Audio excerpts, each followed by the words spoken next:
Cleansing action of soap. Introduction.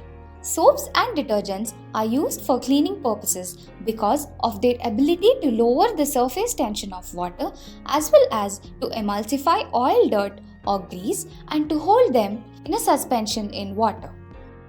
Soap is potassium or sodium salts of carboxylic acid attached to long aliphatic chain. Detergent is the potassium or sodium salt of a long alkyl chain ending with a sulfonate group. Both soap and detergent consist of one polar end and one non-polar end. Polar end consists of carboxylate ion in soap or sulfonate part in detergent, which are hydrophilic, that is, soluble in water.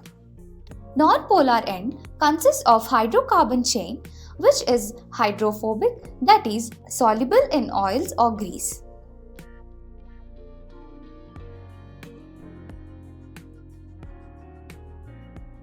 When a dirty cloth is immersed in water consisting of soap or detergent solution, the hydrophobic end of soap moves towards the oil or dirt or grease and gets attracted to it.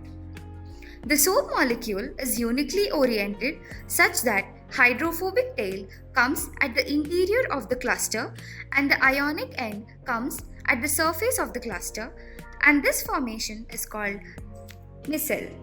These micelles has ability to accumulate oily dirt at the center and remain as colloidal solutions. The various micelles present in the water do not come together to form a precipitate as each micelle repels the other because of ion-ion repulsion. Hence, the dirt particles remain trapped in the micelles and are rinsed away with water. Therefore, formation of micelle by soap or detergent helps in removing oil, dirt or grease from the cloth fiber in water.